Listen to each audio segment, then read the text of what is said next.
Welcome to the Glytamins audio presentation. In the next 20 minutes, you will learn what gallstones are, what kinds of problems they can cause, and what you can do to get rid of them.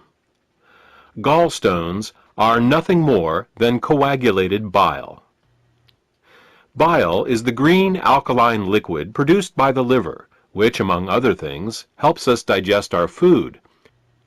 The liver produces about 1 liter of bile a day and stores it in a muscular sac called the gallbladder. The gallbladder then squirts this bile down a tube called the common bile duct into the small intestines to mix with the food that comes from the stomach.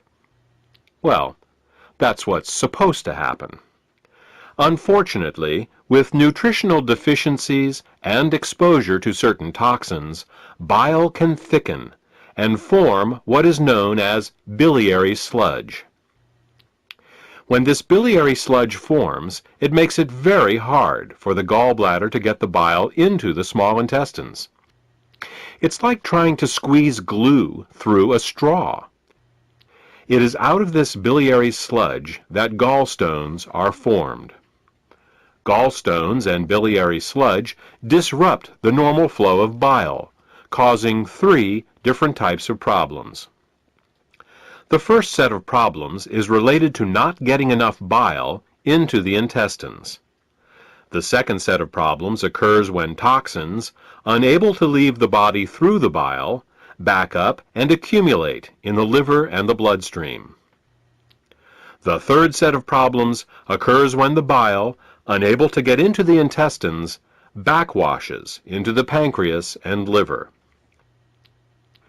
Let's start with the first set of problems and consider what happens when the bile becomes too thick or full of stones to reach the intestines in required amounts.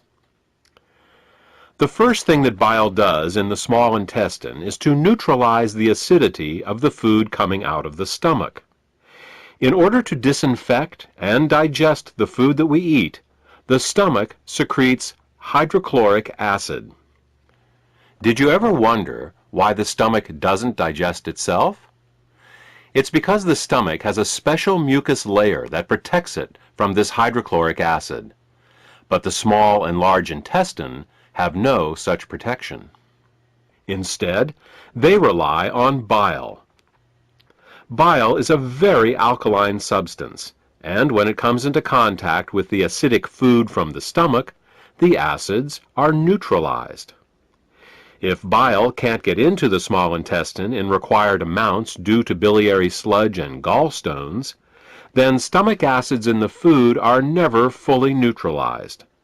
They can cause acid burns along the entire length of the small and large intestines, all 30+ feet of them.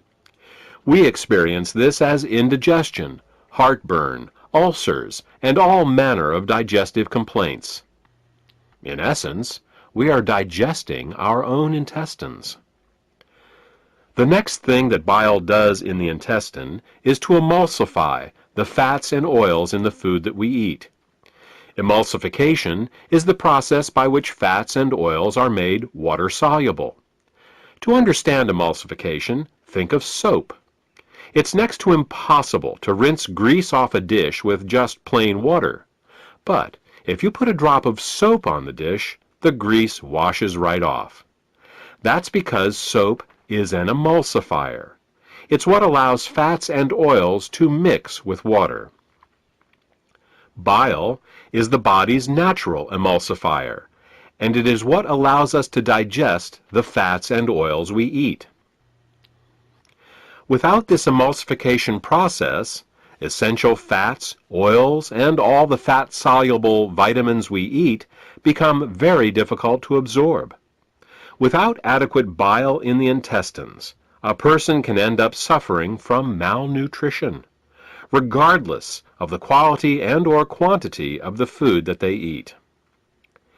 If eating fats and oils gives you indigestion, or if you have difficulty with food absorption, it could be due to biliary sludge or gallstones.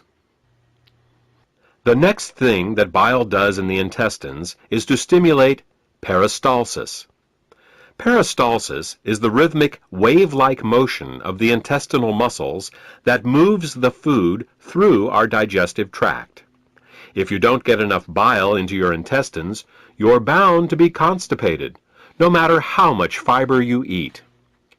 Some people have the misfortune of experiencing alternating constipation and diarrhea. This can be a very confusing experience, but the cause can be quite simple. Without sufficient bile, the hydrochloric acid-rich, partially digested food just sits in the intestines with no peristalsis. Thus, a person becomes constipated, but at the same time his or her intestines are being burned.